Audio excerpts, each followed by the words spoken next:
For centuries, the vastness of space has sparked inspiration. Generations have looked up to the stars, piecing together the puzzles of the universe. Now, our way of life on Earth depends on space.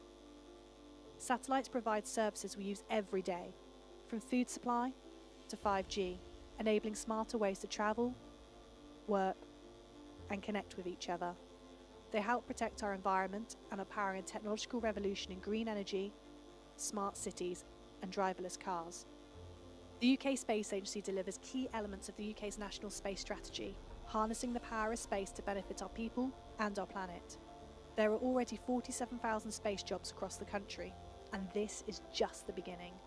We catalyse investment into the space sector, deliver space capabilities and missions that benefit society, and champion the power of space to improve lives. We're kickstarting the first launches from UK spaceports, leading the world in building and launching small satellites. We're helping scientists monitor our changing planet from space, understanding and tackling climate change for a greener future. With our support, businesses are developing high-risk, high-reward innovations, attracting significant private investment from fast-growing commercial markets, from advanced communications networks to in-orbit manufacturing and servicing. We're accelerating the growth of space clusters in England, Scotland, Wales and Northern Ireland, levelling up the space economy. We're exploring new ways to use satellite networks in low Earth orbit, connecting the unconnected and delivering services to support businesses and communities across the world. We're doing more to track, reduce and remove space junk, to protect and preserve the space environment for future generations. We're putting UK scientists and engineers at the heart of space science and discovery, sending rovers to Mars and spacecraft to distant worlds, pushing new frontiers and looking out into the cosmos. We're working closely with international partners to share expertise and further our knowledge. To support everything we do, we're inspiring stars of the future, encouraging more people to study science, technology, engineering and maths, while attracting new and diverse talent to work in the space sector. Together we'll create a greener, smarter world, generate billions of pounds in investment for the UK economy, and spark further curiosity and inspiration for decades to come.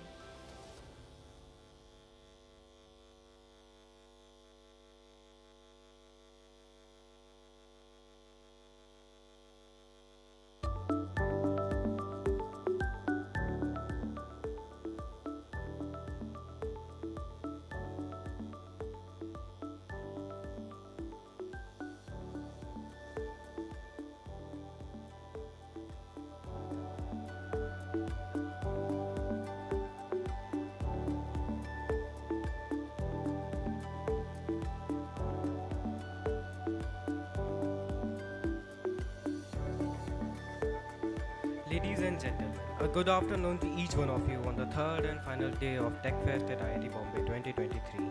The last 2 days have been nothing short of spectacular, a day filled mind-bending workshops, electrifying competitions and inspiring talks that set the stage for what promises to be an unforgettable fest. We were enlightened by the likes of Shreyas Somnath and Akash Ambani, and delighted by the thrill of international full throttle competition.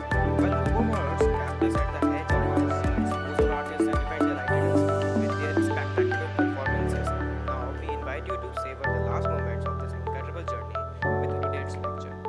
It is my distinct pleasure to introduce our esteemed guest speaker for this event. He is currently serving as Mission and Capabilities Delivery Director for Earth Observation and Low Earth Orbit Assets at the UK Space Agency. A dynamic and visionary individual, our honorary speaker stands as a beacon of inspiration in various realms of technology and leadership. In recognition of its outstanding services to promoting diversity and inclusion in the civil services, he was honored with an MBE in 2016. Today we are privileged to have him share his insight into the ever-evolving landscape of Earth observation, space technology, and the critical role they play in shaping our future. Please join me in extending a warm welcome to our distinguished guest speaker, Mr. Bir Sangha.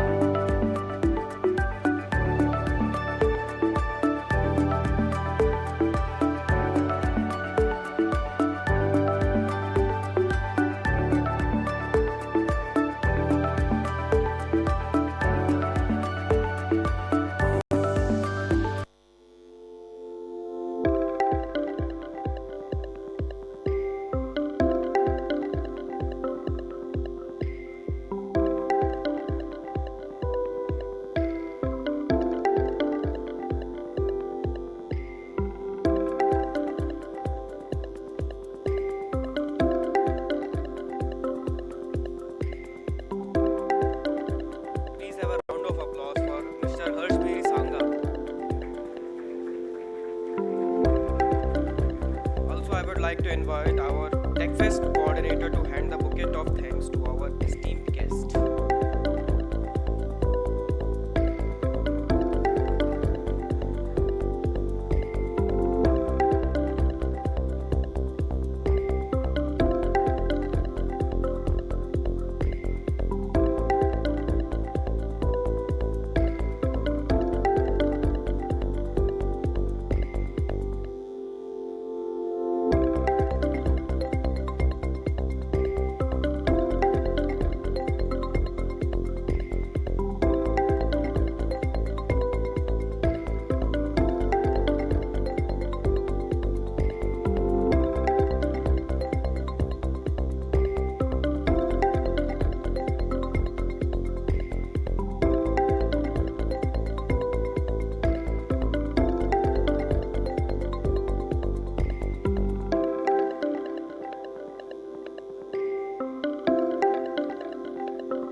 Now I would like to invite Mr. Bir Sangha to the podium for his keynote session.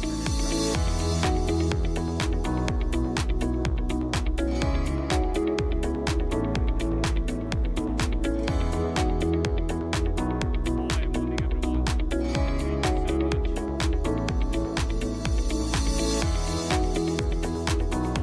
This morning, Techfest. Have you had a good time so far? Yes? Come on, with a bit more energy. That's good. That's good. That's good. I think there's still a few more people coming in, so I'll just let them settle in, and then we'll make a start. I think we've got about an hour together. Is that right? So we'll hopefully obviously make it a bit more fun and exciting over the hour.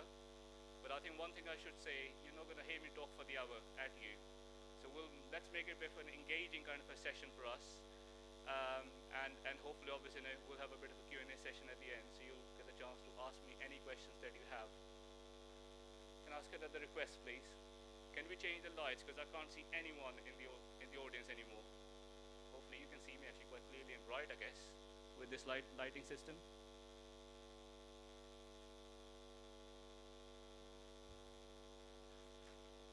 I'll just let them change the lights, and then we'll kick off with my presentation.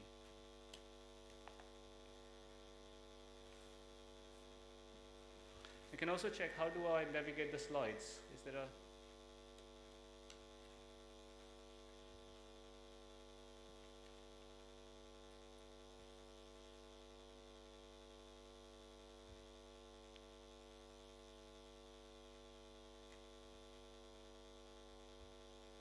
I think I'll let the students settle in at the end.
Right, shall we make a start?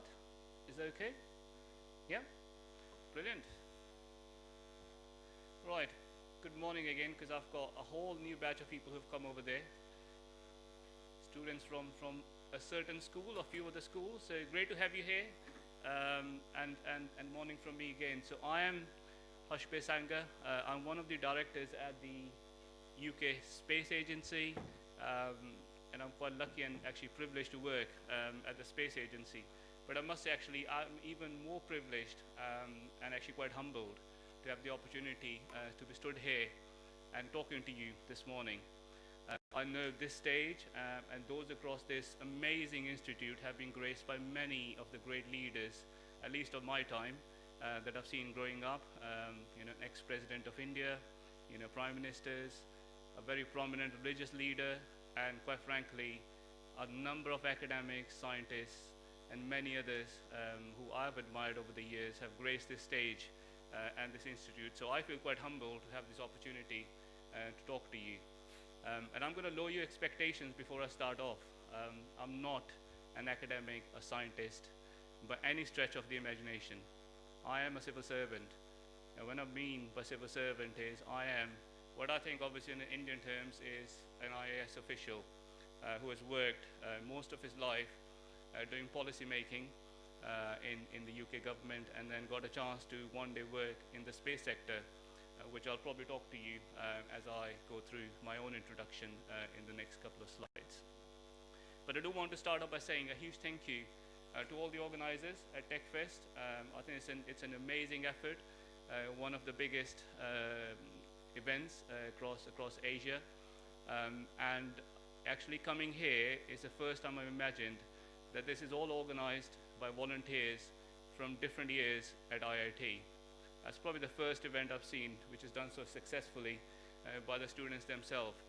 So let's have a round of applause for them to start off with.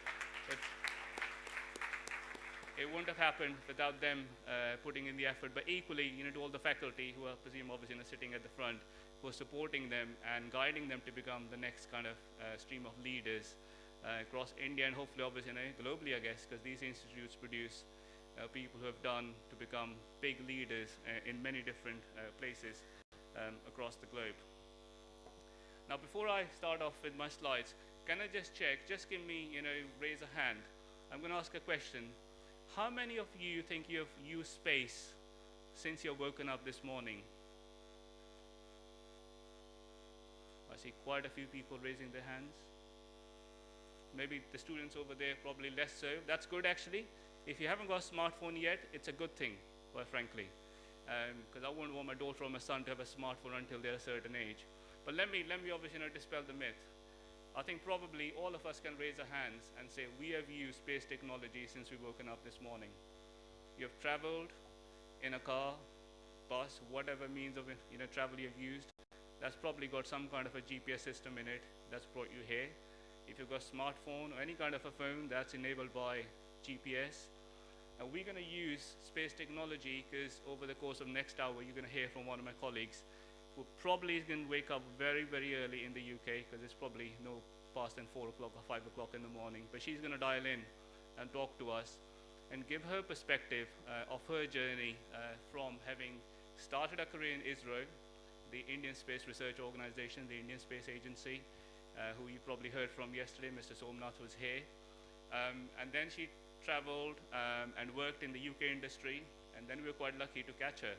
And now she's working as one of my systems engineers in the UK Space Agency. So she's going to dial in. We're going to use the space technology to dial her in, and hopefully the space technology will work. If it doesn't work, I'll be very disappointed if I'm being honest, but hopefully it will work. So to start off with, I think just to say, that we are trying to use and utilize space in every day that we have, and space is becoming more and prominent in our lives.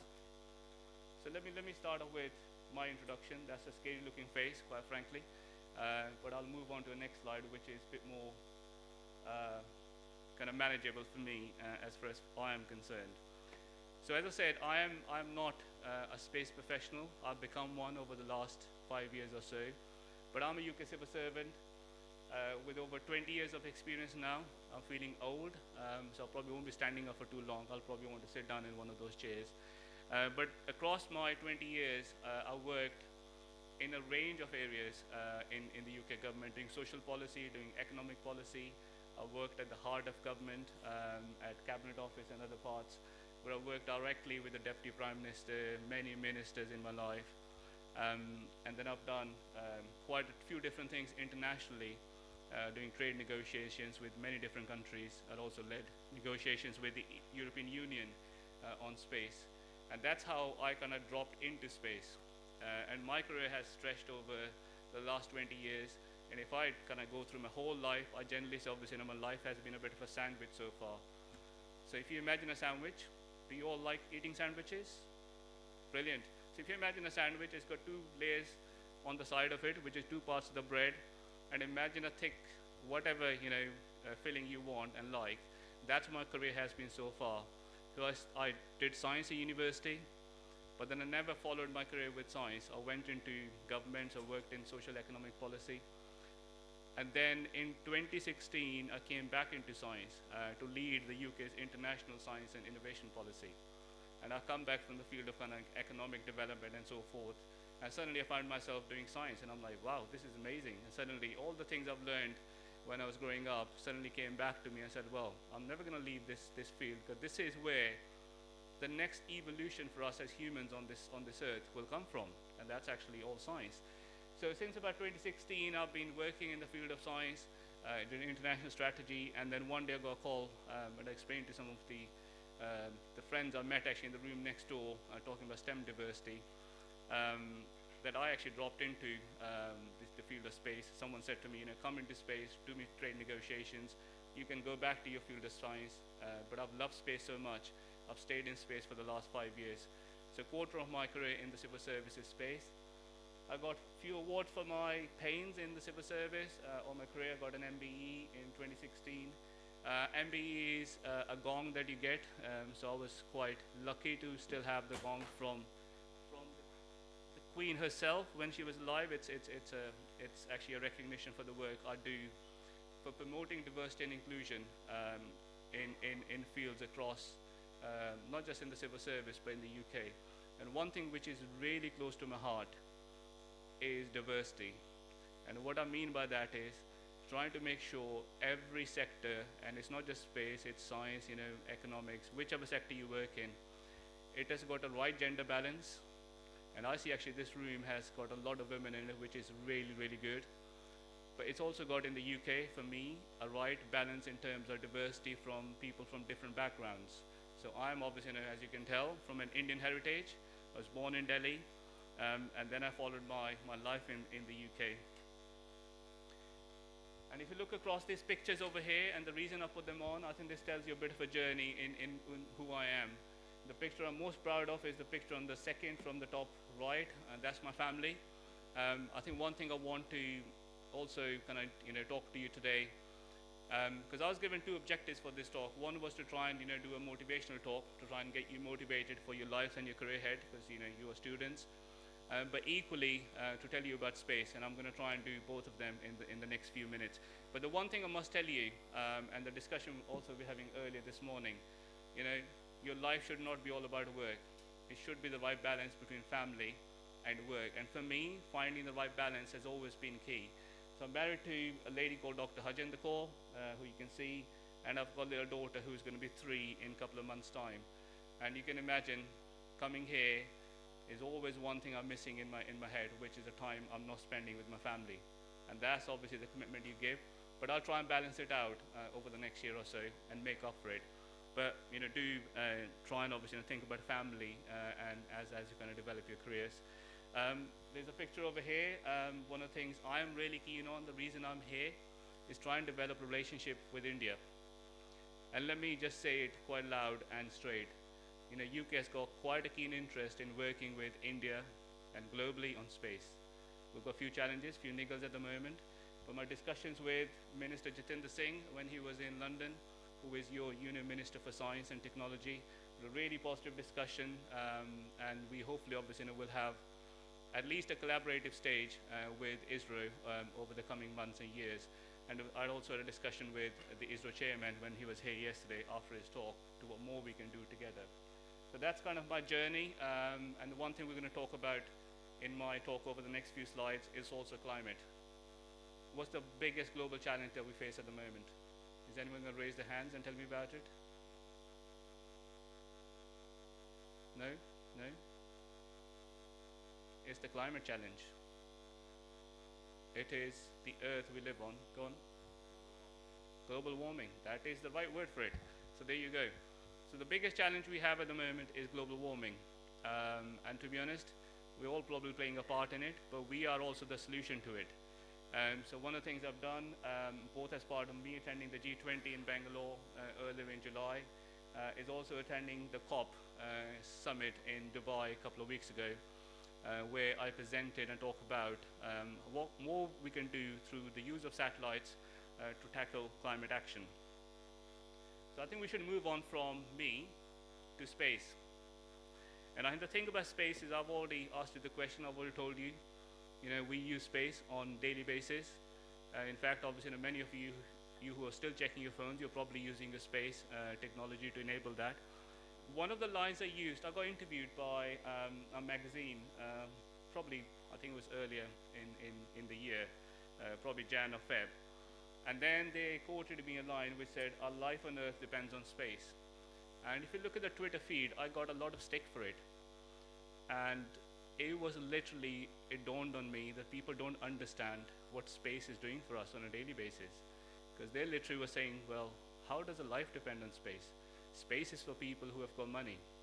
They see obviously these people flying up who have got money, whether it's obviously some of the richest people in this world who will use space travel for their fun. But no one ever actually realizes how much space matters to on a daily basis. And I made an agenda to then create obviously a bit of a catchphrase from it, which is that our life on Earth depends on space. And the reason it does provide us a completely unparalleled vantage point. So if you imagine obviously how would you see anything? What's the best view? The best view is to be stood at the top and see down. To be honest, from space we can see the whole Earth in one place. And that's the only way we can measure the whole global, either the warming or any kind of climate measure from one point, and that is space. So our life on Earth truly actually today depends on space. And how it does? I think first and foremost, if I am in UK government, if I'm in Israel, or I'm anywhere actually, the first thing I'm going to do, if I'm going to spend money on space, what return does it give me? That's the first question I get asked by ministers. Okay, what's the return on investment on this one? Why are we doing it? The easy thing for that is space for us is a growing market. It's a commercially growing market. It's going to be worth about, and that the figure is in pounds. I don't know what actually the figure converts into rupees. There'll be a few zeros at the end.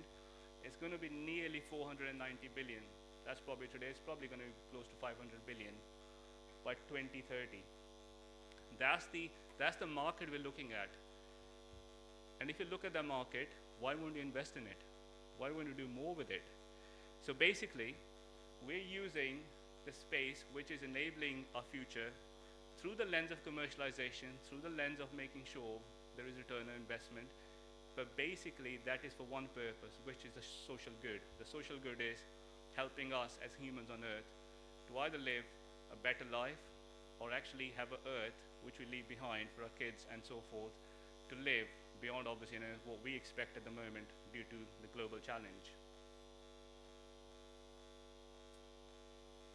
Talk about, and I'm going to come back to this, I'm not going to dwell on this slide for too long, but basically for me, and I've always said, protecting what matters, which is our Earth, is probably the biggest use of space that we'll have in the coming years and months. And I'll come back to this slide in my next session. I guess what we do on a daily basis is travel. Most of us commute every day. And that's the biggest use of space we find on a daily basis. Apart from using YouTube, Netflix, anything which is satellite based, enabling you to access videos, technology, whichever things you like. Traveling is the biggest thing that you do. And the thing that we don't realize, whenever you put your Wherever you want to travel from here, I'll travel back to my hotel, I'll type in, it'll come up, this is a distance, this is how long it's going to take. That's all enabled by the space technology, the position, navigation, and timing, the PNT system. And in that, when you talk about timing, it also includes financial transactions. So every time you go to the cash point, do a financial transaction, there is a space technology that's sitting behind it. So basically, the use of space is expanding how we obviously live our life on Earth. But I guess the thing you want to hear from me, the thing you want to learn from me, is what could be the future focus? Where can you find a job in the space sector going forward? What are the opportunities? And I'm going to go back to, if you were in the room yesterday and you heard from Mr. Somnath, the ISRO chair, he did an amazing presentation, and I can't remember how many slides he went through yesterday, but it was an amazing presentation of what he sees the ISRO vision for space. And in some ways, I was sat there and I was thinking, he's stolen all my thunder. He's stolen my sandwiches. What I'm going to tell you, because he's told you everything that you want to know. But luckily, I still have some sandwiches left in my bag, before he left. So I'm going to tell you what I think the future of space and opportunities could be. And I'm going to give you a macro view. I'm not going to give you a micro view, because obviously that's not helpful to you.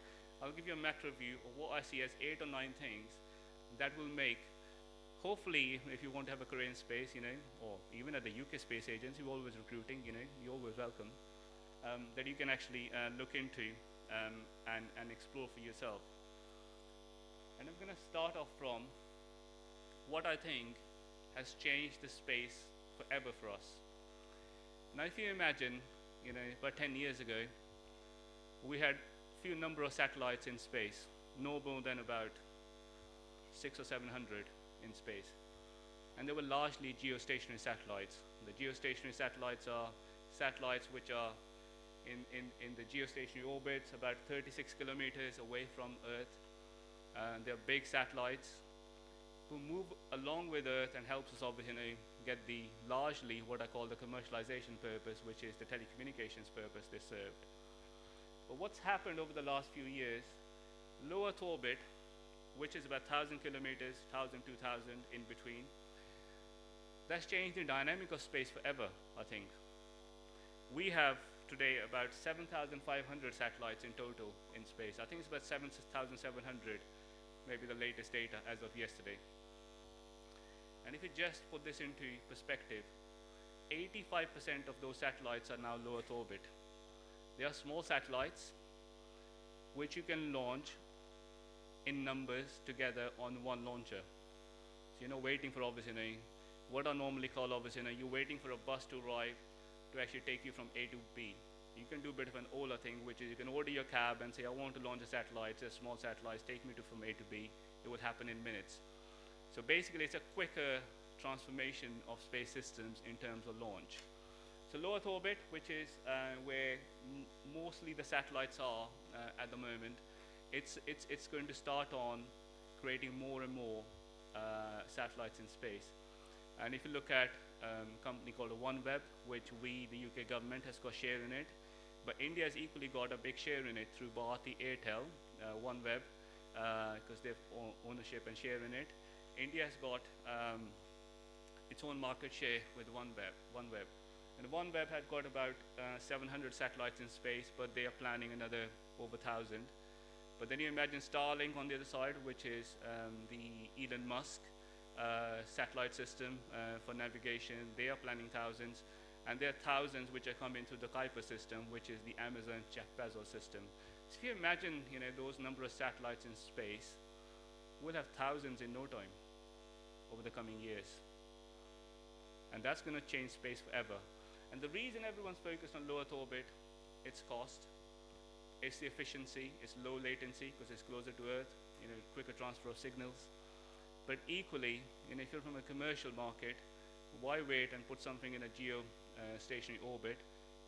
Let's put a LEO satellite. But the LEO satellites have also opened up a whole new space for what I call new space. It's actually generating, in the UK, we are having at least 300 new space companies joining in every year. And to be honest, that's a huge number. Because space, the entry to space is quite expensive, still is. So you get 300 new companies joining in the space sector every year. And they may be doing applications, but largely, most of them are trying to use the low Earth orbit as one of their main entry systems in. It's a big evolution of space in the UK for us, and which is a good thing, I think, globally. And I normally say every satellite that goes into space, every space mission that's a success, that's not a success for one country, that's a success for the global world, because it helps everyone. Space has not got any borders in it. Borders are just on Earth. So the Chandrayaan-3 mission, which was a huge success for India, and to be honest, I was rooting it. It was a huge success for the global world. And I'm sure, obviously, many of you associate yourself with space, because for India, it was the same moment that Apollo produced for the rest of the world, when the first, obviously, man landed on Earth. That was the moment for Chandrayaan. And if you heard the ISRO chair, he was talking about a launch of OneWeb satellites. He said that gave us the money, that gave us the commercialization we needed, but Chandrayaan-3 gave us the fame that we deserved. And he was so right in it, quite frankly. So, huge congratulations to India. The lady's trying to give it applause. I think let's do it.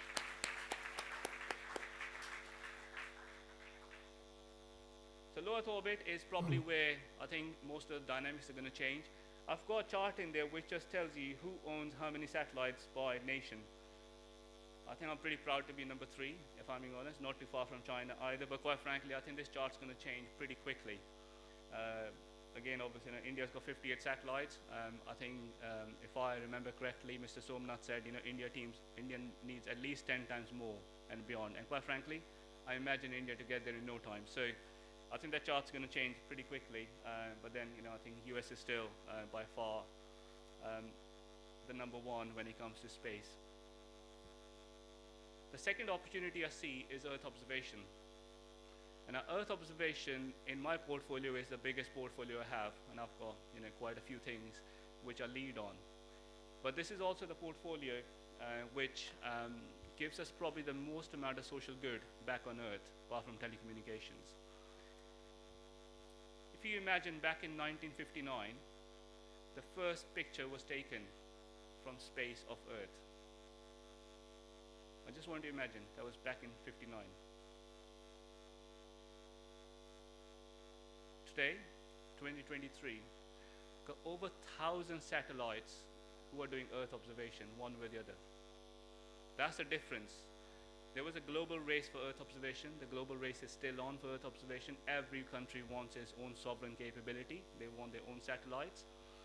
And I've been engaging with a lot of African nations who actually want to have either 1 or 2 of their own satellites so they can observe their part of the Earth for whatever purpose they want. But the biggest purpose and the biggest thing which I think Earth observation will give us is tackling the gentleman said global warming, the climate action that we need. And I just want to imagine another number in your head. So the climate scientists, there are over 75 different climate variables that they think we need to measure on a daily basis the health of our planet. Out of those, in today's world, 50 can only be measured from space. If you imagine, nearly 75% of those variables can only be measured from space. So if you look at the impact space will have on our daily lives to monitor the health of the planet, it's huge. And I imagine those climate variables, more and more space technology we have. I was talking about LiDAR and radar and SAR technologies this morning. The more capabilities we have, the more actually space will start on giving us the impact as far as health of our planet is concerned. And I was really excited, I was really pleased as part of G20, which we discussed when I was here back in Bangalore, G20 Space Leaders Meeting. India proposed launching a satellite back then, which was, as part of a G20 commitment, it was launch an Earth observation satellite. I received a letter from Mr. Somnath, which landed in my inbox a few days ago, asking the other G20 leaders and G20 countries to support it. And when I go back, I think one of the first things I'm going to do, hopefully in the new year now, is to try and respond to the letter with what actually UK's commitment could be towards that satellite. And I'm really pleased that India has chosen, as part of its G20 presidency in space, to launch an Earth observation satellite, a satellite that's already committed to give free and open data to the whole world from its Earth observation satellite as part of G20. And I think that's a huge evolution when it comes to space data in terms of producing free and open data. So another kind of huge congratulations to Israel and India for actually doing that, which I think is congratulatory and well-deserved. What we are doing in the UK, which again I'm quite proud of, we're launching a mission called Truths. You may have never heard of this, but what the mission will do, it will get launched in 2030. We announced it last year as part of a funding commitment towards it. It will try and calibrate all the satellites, Earth observation satellites that we currently have or will have in 2030 in space. And hopefully, the Truths mission will give us 10 times more accuracy in terms of weather monitoring, global warming monitoring, through the calibration of data that we'll do in space. So we are putting a climate observatory in space through that mission that I'm quite proud to be leading. It'll get launched in 2030, and then hopefully, obviously, it'll be a success. And let me just say, obviously, why this is fresh in my mind, and I've used the word success. Space is not easy. Putting stuff in orbit is not easy. That's why, again, there is a whole host of focus on, how do you get the right launch systems to get the astronauts or humans back on moon. There's going to be test of it, so the Artemis mission, which I'm going to talk about in my slides. But let me tell you, there are still satellites, there are still missions that crash before they even make it into orbit. We in the UK suffered the disaster early in the year. Early in January, we were trying to do a launch of, and it was the first launch, actually, if you imagine, from a European soil. Europe, from its own soil, has never launched a satellite. Can you imagine that? Yes? Good. Yes, we haven't. UK became the first country from a European soil to launch a satellite. We tried a horizontal system as opposed to a vertical system with Virgin Orbit. The system worked. The satellites left the launcher, but they crashed as they were getting to the orbit. 5 satellites at the same time. So it's not easy. Things do crash. Things don't work out. And I think the thing that gets the most amount of publicity is the biggest launcher that SpaceX, Elon Musk, is trying. They've tried it twice. It crashes. And he'll go again. His team will go again. But that's the only way you will do space. And I think one thing I'll probably obviously say over here, as I'm talking to obviously probably the best, the young professional brains that you have, don't give up. When you're in innovation, science, and research, don't give up. That's one thing I've learned working in the space agency over the last 5 years. We don't give up. We just go again. And we'll go again, because until the time you don't go again and again, you'll never succeed and get there. But that success really matters. And that's why, behind Chandrayaan, there is a number called 3. It's not Chandrayaan. It's not Chandrayaan 2. It's Chandrayaan 3. The third time it was successful, or third time lucky, obviously, as you call it. But they tried, and that's one thing we do in space. The other thing which I'll probably talk about, now if you imagine, low Earth orbit, thousands of satellites in space, what is that doing? What does it need? I think what it needs is, so if you imagine a satellite in low Earth orbit, its shelf life, the fuel it has will probably last for no more than 5 years, or 6 years at max, or even less in some cases. It needs refueling. It needs onboard software managing. And I guess for us in the UK, one of the big drivers of growth that we have, or the commercial drivers, is try and create what I call in-orbit servicing and manufacturing as a sector. And that's actually quite a big boost for companies like Astroscale, who are actually doing the sustainability on one side, but they're the companies like Spaceforge, who again you may not have heard of, but it's an up-and-coming company in Wales, in the UK. They're trying to manufacture semiconductors in space. That's what they're trying to do. And their plan is to manufacture semiconductors in space. It's the best environment for it. Bring them back to Earth and then use them. But there are many other purposes of space, for medicinal purposes, which is already being used, medicine being manufactured in space in the right environment and being brought back to Earth. So that's all happening as we speak. But I guess in terms of where the opportunities are in space, I guess the onboard software management, refueling of those satellites, reuse of the satellites in space is going to be the biggest market as we go on from kind of doing the manufacturing part to the data analysis on the other side, but the thing that sticks in the middle is how do you refuel, use those satellites for the maximum amount of time that you have. I guess the other use of space, which we have talked about already, which is satellite communications. You know, the phones that you have, the smartphones, you know, the satellite navigation that you use.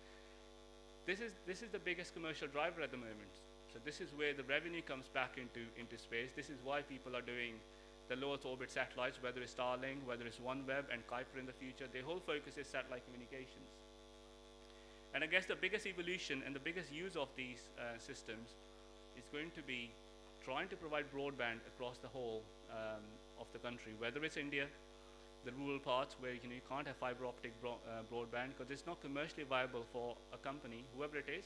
I'm not going to name a company, but in the UK there are certain companies who will not put a fiber channel because it's not commercially viable to put that channel in to actually fire up 2 or 3 homes which are in the rural village, in a rural community, to provide them fiber optic.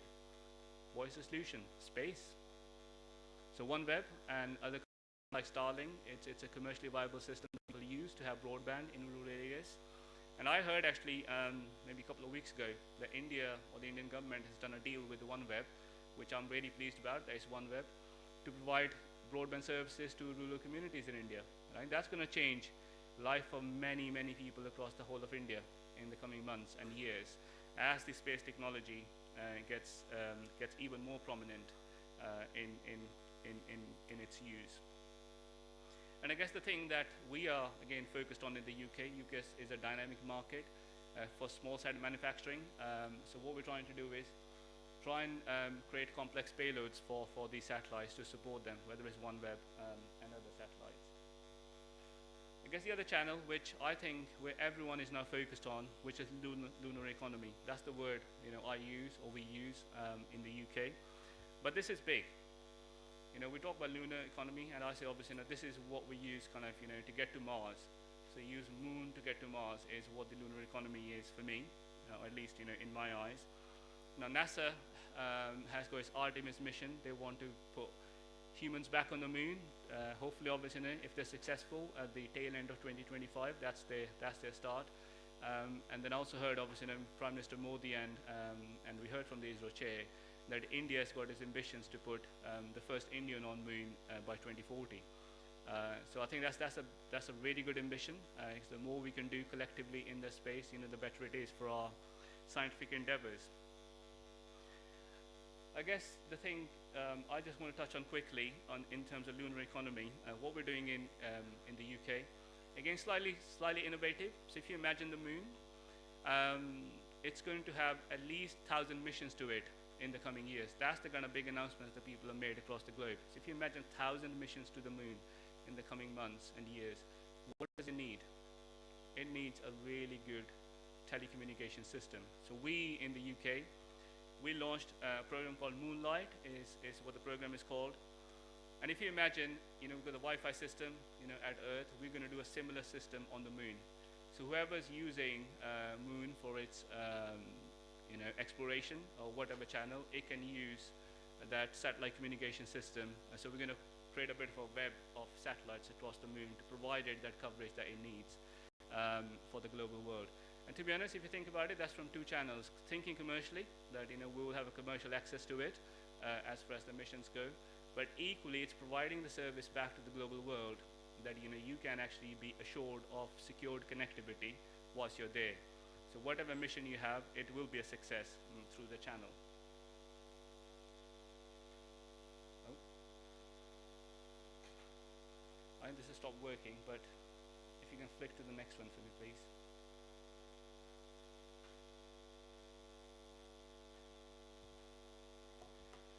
I guess the other use which you probably won't have heard of or thought about it yet, we call it space-based solar power. I'm not going to dwell on it because my colleague, if she does join in about 5 minutes time, Mamatha, she's the expert on this, so I'll let her talk about space-based solar power. But this is again where we are focused in the UK. This could be the next game changer, but it'll require a lot of investment, a lot of collaboration. So we are working in the UK trying to see if we can harness the power that we have in space, the solar power, and bring it back to Earth in the form of energy. And the energy is obviously, the electricity that we use. So could we use space as a system to fire up the world, which would be kind of green energy that we have, and moving away from fossil fuels, which we want to see. So we're working on, hopefully, we've done a test of it, test models that work, but it's an evolution of a system. It will take years to arrive, but there is an opportunity to do so. And I'll let Mamatha talk about it when she joins in a few moments' time. If you can go to the next one, please. I guess this opportunity will probably, it's always been there, it'll always be there. This is discovery. And I call it discovery because we need, as humans, we've always been exploratory. And I think the more we can learn about a solar system and beyond, the better it is for us on this Earth. Now, if you imagine, the Hubble telescope, which was launched, a couple of decades ago, it went back 13.5 billion years in a history, or it could look beyond that in terms of how we became, evolved on this Earth, or how Earth evolved over the years. Now, NASA, in collaboration with us in the UK and many other nations, because we provided it the MIRI, the Medium Infrared Radar instrument to James Webb Telescope, which you may have heard of, JWST. Now, that's the biggest telescope the world has ever launched. It's producing absolutely amazing images. You can, go onto Google, you can Google it. But the thing it will do in terms of our evolution, it will try and go back beyond 13.5 billion years to about 15 billion years to try and give us even deeper history and look beyond what we've been able to look in terms of our galaxies that we have. And the one thing we already know, the galaxies that I read in the books that I had, there are much more and many beyond that we don't know of.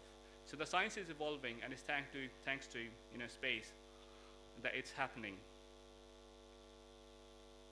It's working again, which is good. I guess the next thing, which I guess where everything hinges on, and again, the ISRO chair, and ISRO's got strong capabilities in this field. You cannot do anything in space until you've got launcher capability. You have to launch your satellite from somewhere, somehow. You needed a really good launch capabilities. And if you think about it, the launch capabilities that SpaceX have, amazing, and I've been there obviously and watched the satellite being launched, to the launch capabilities that India have, for small sat, for kind of medium satellites, and obviously the larger geosynchronous satellites. Those launch capabilities are far and few. Russia do have those capabilities, but we don't obviously engage with Russia at the moment for the purposes that you know of. So for us, India is a real opportunity to the launch with. We've done some launches with India. I talked about the Virgin Orbit launch earlier on. That's a horizontal launch on the left-hand side with the launcher left.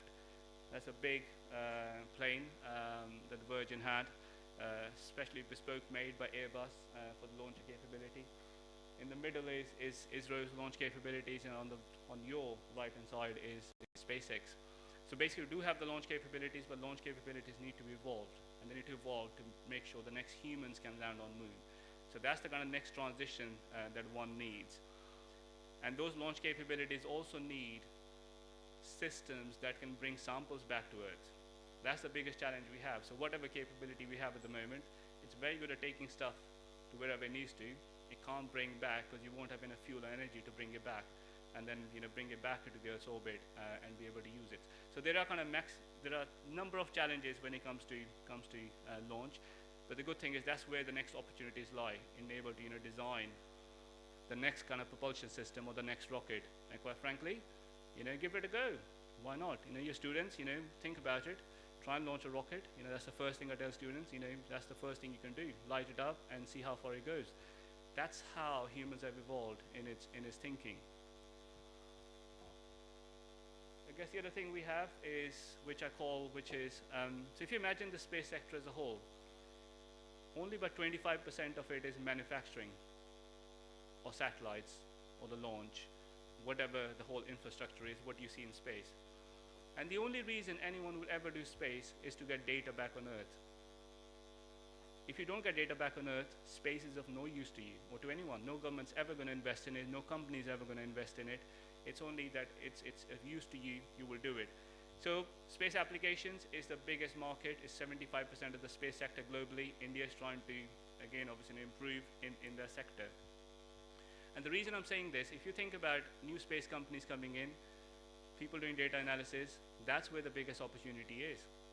Space is still quite expensive to get into. Applications, probably less so. There's a lot of free and readily available data. You can get raw and readily available data, do analysis, create the next application. And who knows, obviously, where you'll land. And if you think about, Ubers, Olas, they all use space technology. That's where the evolution came from. So that's an opportunity. With all opportunities come risks and gaps. And there are plenty. Sustainability is the biggest challenge that we have. With more and more satellites being launched, there's more and more junk being left in space. And the ISRO chair mentioned yesterday, anything which is less than 10 centimeters, we can't even track it. And to be honest, that 10 centimeters of thing, if it crashes with a satellite, would destroy it in no time, because it's crashing at that speed. So basically, one of the things that we are working on, which is how do you track and tackle the debris that we have. That's the first part of it. The second challenge is how do you remove it from space. There are lots of companies, and the Japanese minister who stood here yesterday talked about Astroscale as one of the companies, which is based in the UK, but it's a Japanese kind of led company. They are trying to find different and new ways of bringing that debris back to Earth, which is largely kind of docking a satellite with it, using an arm, catching it, and then deorbiting is what the process will be. But this is the biggest challenge we face in space, space sustainability. The other thing which is very close to my heart, which is space skills. There is a real gap in the skills we have in the space sector. And I just want you to imagine that, because you are the next tranche of people coming up, for technology, innovators sitting in the room. But that's lack of space skills is globally. It's just not in the UK.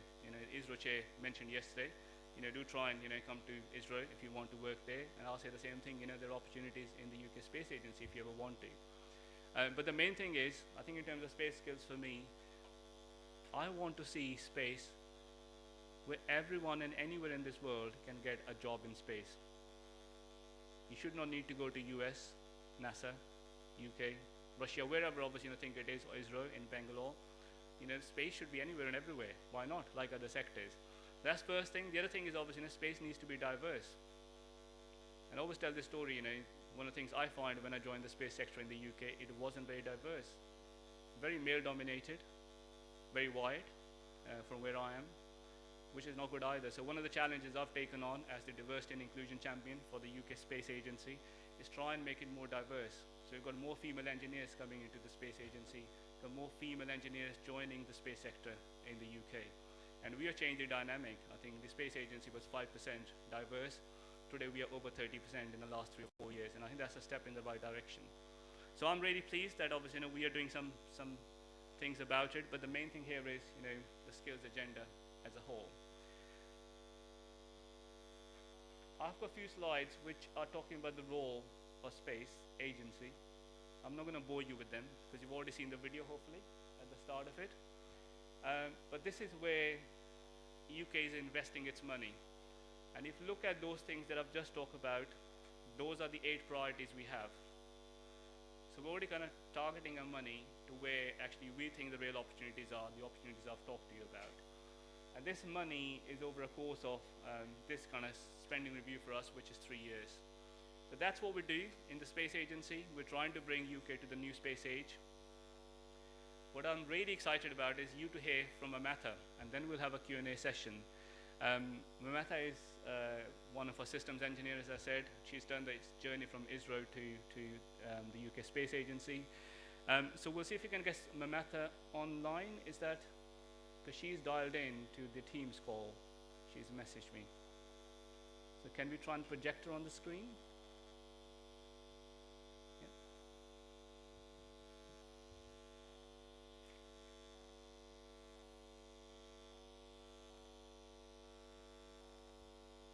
I think we need to start the meeting, she's saying, and then, because she's already dialed into the meeting, or or the link that was created.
Can Mamatha hear us? Can she hear us?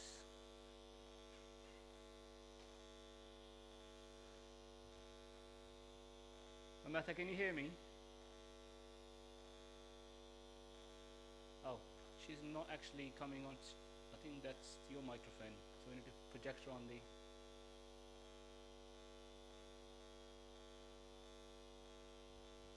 Mamatha, we can see you on the screen if you can hear me. We can't hear you at the moment in the room, so just bear with us for a few seconds.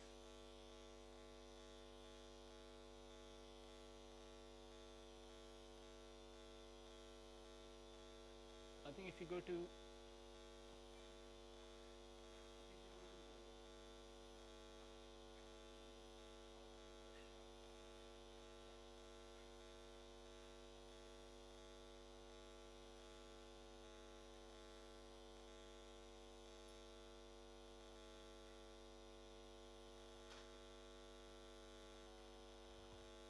Ambata, can you hear us? Can you say something? Yeah, hello. Brilliant. Can you hear me Brilliant. okay? Yes, we can hear you loud. Oh, that was a good start. I thought the space technology has worked. It hasn't. It hasn't. She'll come back on. She'll come back on.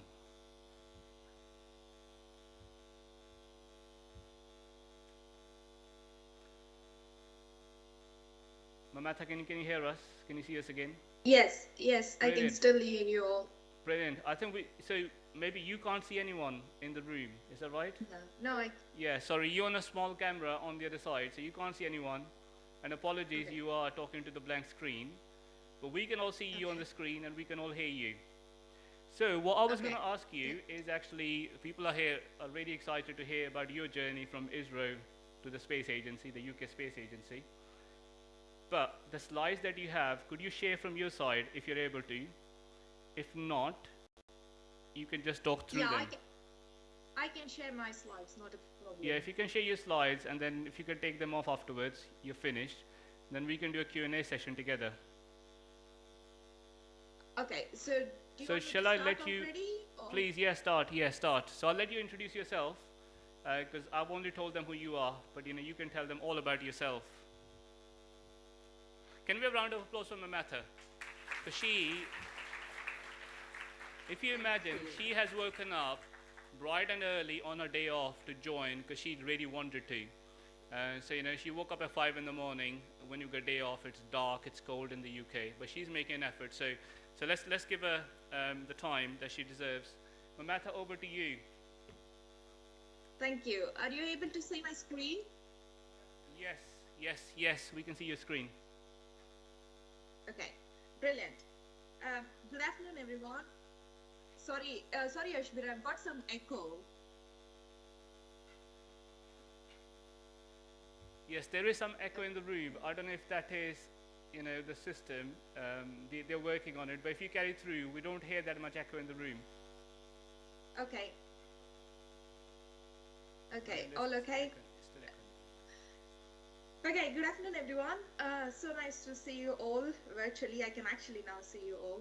Um, I'm Mamata Maheshwarappa. I'm the Payload Systems Lead within Office of the Chief Engineer at UK Space Agency. So my team and I provide technical oversight on several national instruments with UK involvement. That could be such as like NASA's Interstellar Mapping and Acceleration Probe, Lunar Trailblazer, and ESA's SMILE, Aerial Comet Interceptor, and also other bilateral missions. But this involves working very closely with industry partners, academia, and international space agencies. Alongside this, I represent the UK at international forums and supporting policy negotiations and participating in expert working groups, and lead on implementing feasibility studies into different space mission architectures. So I'm going to talk about one such feasibility study which has attracted a lot of attention across the world. But before that, I just quickly wanted to give you an oversight of my own journey so far. So my journey into space sector actually started in India during my undergraduate degree in Bangalore. It was in my second year of undergraduate degree. I attended one of the conferences called International Astronautical Congress, which normally is hosted by different countries every year. That year it was in Hyderabad, where there was an open challenge from then chairman of Indian Space Research Organization, who had offered to provide technical support and a free launch to a student team who came up with the CubeSat proposal. Some of us got together, started as a final year project, but it soon became a consortium of 7 different universities across 3 different states in India.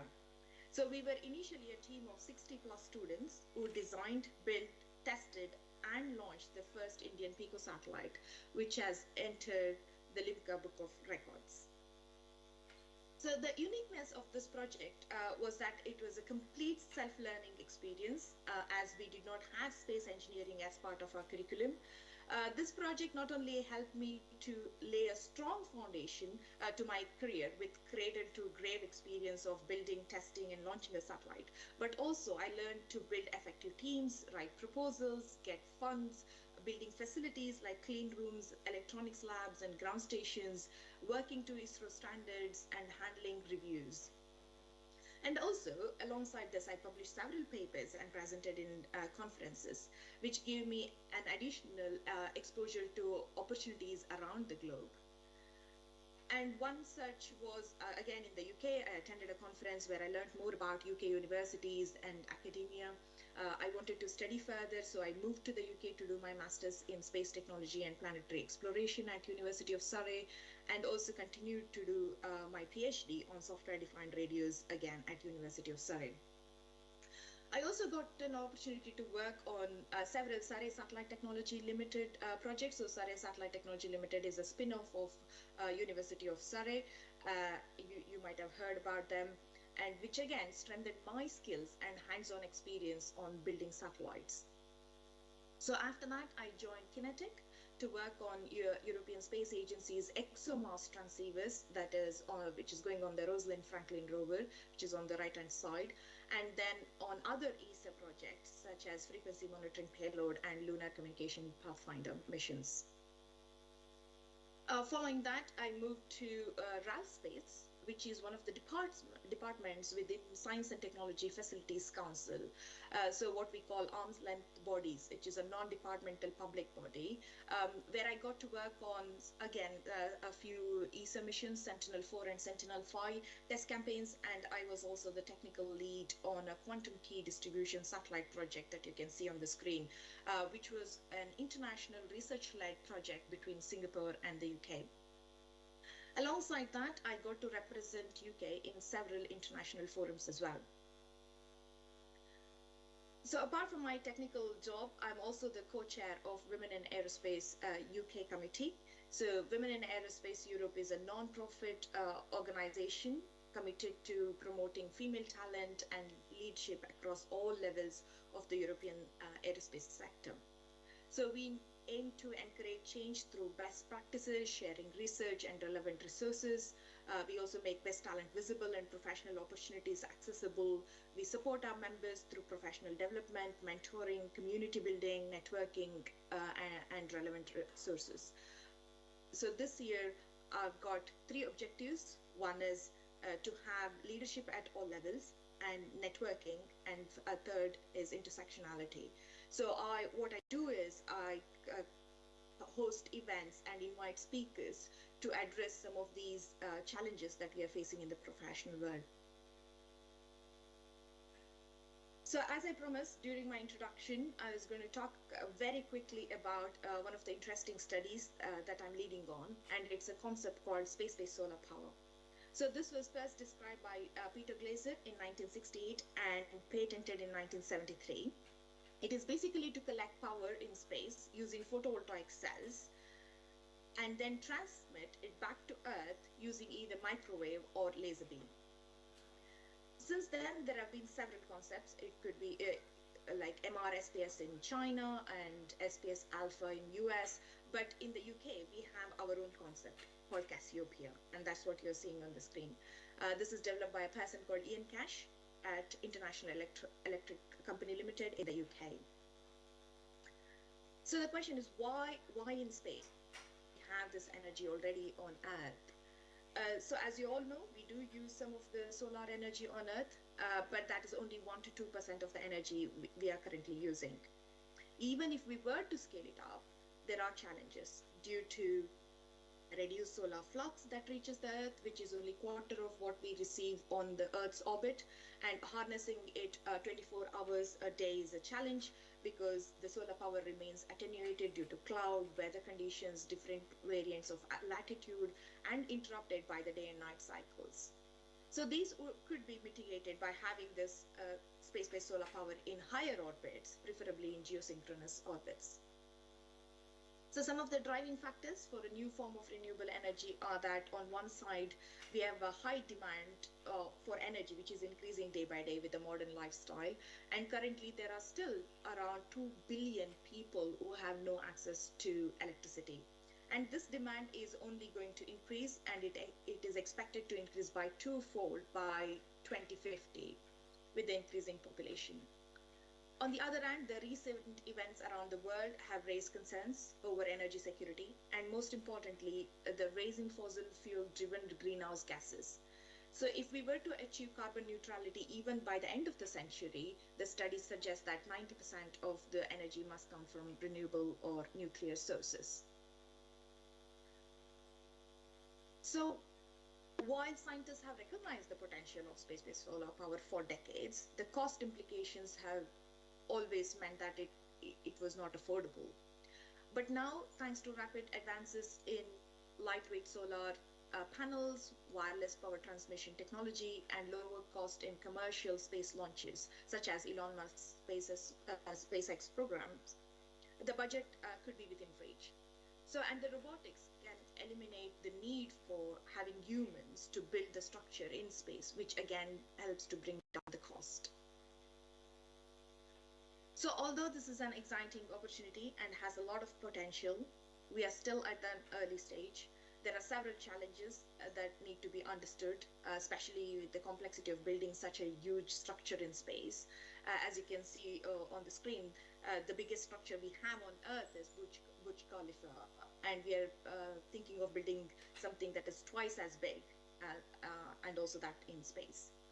So, and also we don't understand the complexities around that, especially building such a huge structure using robotics and AI, and we still don't completely understand the debris mitigation strategies and the volume of launches required, the regulations and the licenses associated with it, and most importantly, the effect it has on flora and fauna, and the challenges with the frequency spectrum, and the interferences caused to the existing infrastructure that we already have.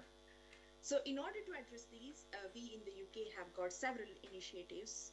The first one being the technical feasibility study that was performed by DENBASE, now called as Department for Energy Security and Net Zero. So this work was led by Fraser Mash and was completed in 2021.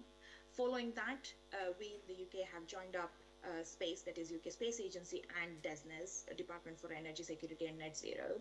And we've gone out with a joint call that addresses different elements. So it is broken down into 4 different elements as of now. So focusing on wireless power transmission, high concentration photovoltaic cells, and also the ground related elements such as how do you connect to the grid and such. And also the 4th one, which I'm leading, is the space mission architecture feasibility study. We are not only us, there are other people looking around the world. So there is US looking at it, China and Japan, but also European Space Agency have their own program called Solaris, and we are also contributing to that, and who are also exploring the feasibility of space-based solar power. So that's a quick whistle-stop tour, and I'll hand it back to Harshper. Over to you. Mamata, thank you so much. I think that's absolutely amazing because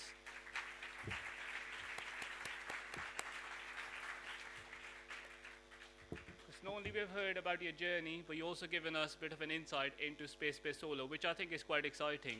So in my talk, which you probably didn't hear, Mamata, I was talking about different opportunities in space. And I said, when it comes to space-based energy, I will let you do the talk because you're the expert, and thanks for doing that. I hope you can still hear me. Can you hear me? Harshper, you're breaking up. Okay, can you still hear me? No? Yes? I think we'll keep you on the link if you can. But maybe obviously in the interest of time, shall we move on to the Q&A part, to the question and answers, if that's okay? Mamata, are you able to stay on for the question and answers part if you can still hear me? Because if there are any technical difficult questions, you will be answering them. Sorry? Go on. I can hear you now, but occasionally you start breaking up. But Okay, fine. You know. I'll repeat the question for you so you can hear it. But I think all I said was, if there's a technical difficult question, it goes to you. You answering them, not me. So ask me a simple question, I'll respond. Technical question goes to Mamata, all the way in the UK. So how are we going to do the Q&A session? Is someone moderating it, or are we doing it? Okay. Hello, sir. Yep. Am I audible? Yeah. So my question to you is about moon. Like, we see moon is very much accessible to all. Like, many countries are sending their space missions to it, and we also see people purchasing private property on the moon. So my question is, who owns the moon actually? Wow, that's a great question. Who owns the moon? Mamata, I don't know if you heard it, who owns the moon? Let me give it a go in terms of responding it. So as it stands, no one owns the moon. There is a moon treaty in place from many decades ago, which actually literally sets out that if you're using moon for a mission, you can have access to it, but you can never make moon of your own. So that's the actual answer. But I also know who owns the moon. I can actually respond to you it straight. I've got a 3-year-old daughter who you see on the slide earlier on. She's absolutely fascinated by moon. You try and tell her that she doesn't own the moon, someone else does. You do it at your own risk. So my daughter owns the moon. I can tell you that right now. So that's the real answer for it. Right, there are a few more hands. So I don't know. Am I also moderating? So the lady at the front first, and then over there, lady at the front here. Thank you, sir, spending some time here. I heard you, and it was really a great lecture from you. And my question is, I heard that UK is trying to set up a kind of Wi-Fi satellite over the moon, right? So, so why we selected moon? What resources? I mean, we really see some resources which we can bring back to Earth, maybe something like water, something energy. In terms of what kind of resources we are looking at moon, we are thinking that it's possible to have at moon, and if we can bring it back to Earth. Sure. No, thank you. Mamata, I don't know if you managed to catch the question. So lady was asking the question, why we're focused on the moon and what resources we're looking to bring back to Earth. So I'll try and respond to that, and then maybe obviously if you want to add to it. So let me try and respond first. So the Moonlight program that I mentioned that we have, that's largely trying to see both the commercial side and the social side. The commercial side is, if there are 1,000 missions planned to moon, why not go there first and set something up which will give you the commercial return? So that was the UK thinking. So we are collaborating with Italy on that. So Italy, UK joint project. but it's been done through the European Space Agency. So we've invested about 60 million into the program from our side. That's the purpose behind it. But it's not the moon. Moon is a stepping stone, and it's a process to get to Mars. That's where the whole world is heading towards. And with the missions planned to moon, they are with one purpose, which is trying to get to Mars. So, if you ask anyone, whether it's the head of the European Space Agency, whether it's the NASA head, whether it's, my boss, Paul Bate, we all talk about, how do you make Mars accessible? And Elon Musk, Jeff Bezos will say exactly the same thing from a commercial perspective. So that's the whole purpose behind it. But let me tell you, every exploration we do, it's got one purpose behind it. For many, it might be obvious, could we find habitation in other parts of, the universe? But it also actually trying to understand more about the universe. So bringing those samples back. Mamatha touched on the ExoMars, the Mars rover, purposely built to discover and get the samples back to Earth. So there's a deeper purpose behind it in terms of, why we're so focused on the moon, which is a stepping stone towards Mars. Mamatha, I don't know if you want to add anything to it. I don't know if you heard me, or shall we move? Yeah, happy to, Mon. The only thing I was going to add is I think you've covered very well all the aspects. The most important thing is, in order to be able to go to either moon or Mars, we need a strong infrastructure. So that could be around the moon in terms of communication, but also how do we live there, and in terms of navigation, even to send satellites and to build certain things on moon. So I think the focus initially is definitely going to be around infrastructure, and then slowly we build it from there. Brilliant, thank you. I hope that answers your question. Yeah. I think we'll just take one question for here, then we'll finish. Sorry, if there were other questions, I'm going to stay behind, so if you want to ask questions, you can afterwards, but we'll finish with your question. Good afternoon, sir. Myself, Aditya. I want to ask just how do you see yourself before 20 years, and what are some suggestions that you would like to give us to all the enthusiasts of space? Wow, okay, that's a really difficult question actually. I guess the question is, Mamatha, the question, I don't know if you managed to catch it, and if I've caught it right, which is, what would I probably be telling myself, 20 years before, where I am today. So I'm 45, 25 years old and slightly before, obviously in a your age group in some parts. If I was 20 years old today, what would I probably be telling myself? I think probably tell myself 2 or 3 things. I think one is obviously, look at things beyond the things that you can look at. So which is, we are very defined by, I was, trying to get into science, I did science university, I was good at it. I was never a great student, quite frankly. Could I ever find myself studying at IIT? Probably the answer is no, because I was a student who was in the mid-tier, but I was a student who had an exploratory mind. I was trying to explore. I will always question and challenge why things happen. So I was a practical kind of a student, and I think that kind of helped me in my career. One thing I'll probably say is obviously, don't focus on one thing. Think about obviously where, whatever you're studying, it can take you to, broader horizons and different things. The other thing I'll probably say is obviously, don't make your career a sprint. Don't run for obviously that I want to get to X, Y, and Z in the next 5 years. Your career and your life is a journey. Enjoy it as part of it. There were times, there were parts of life, which if I reflect back, there are 5 or 6 years, of my life when I worked like 14, 15 hours days, which wasn't right. And to be honest, I'm not willing to do it again. So there were times, obviously, when you start focusing on it, you don't want to. So try and enjoy your life as part of it. I guess the other thing I'll probably say, don't think about obviously your city, what's around you is the destination that you have. Think about the global world. You've got a great opportunity with everything at the fingertip of your phone. Your world is your oyster, quite frankly. So I will probably think about horizon and beyond, which I probably wasn't able to see. And I only managed to see the horizon in the last kind of 15 years or so, because I've been able to obviously explore and do different things.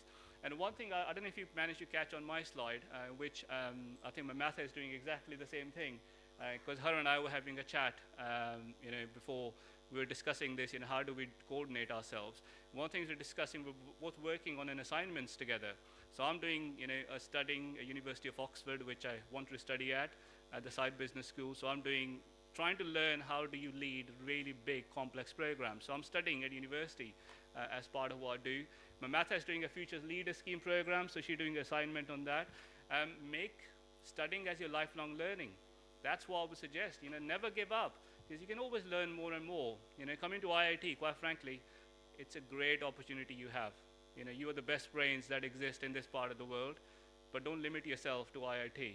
Go and study and explore other things as you actually mature in your career. That's probably what I'll tell myself. And we'll probably, obviously, and I've been told, obviously, time is up. So we should probably finish over there. I'll answer your question afterwards, if you don't mind.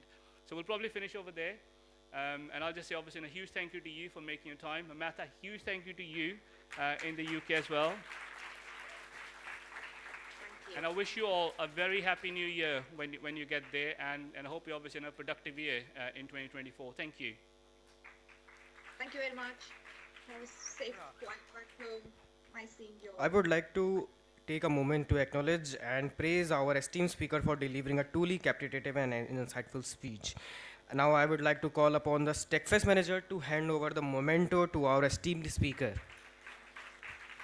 Guys, hold on to your seats. The famous actress Avanti Agrawal and Disha Singh are coming here. It's going to be a small book launch session. The Future is Ours, a book by Sudhanshu Kaushik. Again, I repeat, Avantika Agrawal and Disha Singh will be here. Sorry? Yeah, at LCPC, here. Yeah. About in 5 minutes.